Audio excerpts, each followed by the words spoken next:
Di awal tahun 2023, jumlah berkas santunan yang sudah terverifikasi sampai dengan 27 Februari yakni sebanyak 360 berkas. Sementara yang sudah disalurkan kepada ahli waris sebanyak 334 berkas santunan kematian. Salah satu program unggulan dari 9 program Bupati Musirawas yakni santunan kematian sebesar 3 juta rupiah. PPTK Santunan Kematian Dinas Sosial Musirawas, Evan Saipani menyampaikan, jumlah berkas yang sudah terverifikasi di awal tahun hingga 27 Februari 2023, yakni berkisar 360 berkas.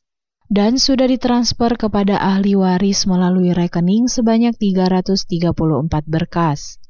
Sementara 26 berkas lagi akan kembali disalurkan pada minggu berikutnya.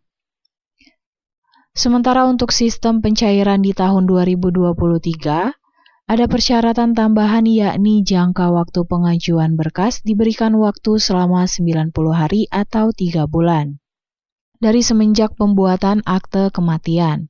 Dan untuk persyaratan tambahan ini tengah disosialisasikan berbarengan dengan Musrembang. Sama seperti tahun kemarin, hanya berkas syaratnya ada penambahan sedikit di tahun 2023 atas rekomendasi dari BPKP itu harus ada jangka waktu untuk pengajuan berkas itu jangka waktunya kami buat 3 bulan 90 hari dari dia membuat akte kematian. Jadi dari tanggal akte kematian itu harus 90 hari sebelum 90 hari sudah nyampe ke kami. Ya, kalau lewat itu ya mohon maaf karena sudah aturannya, jadi tidak akan kami terima lagi. Ya. Aturan ini untuk tahun 2023, Pak? 2023, ya.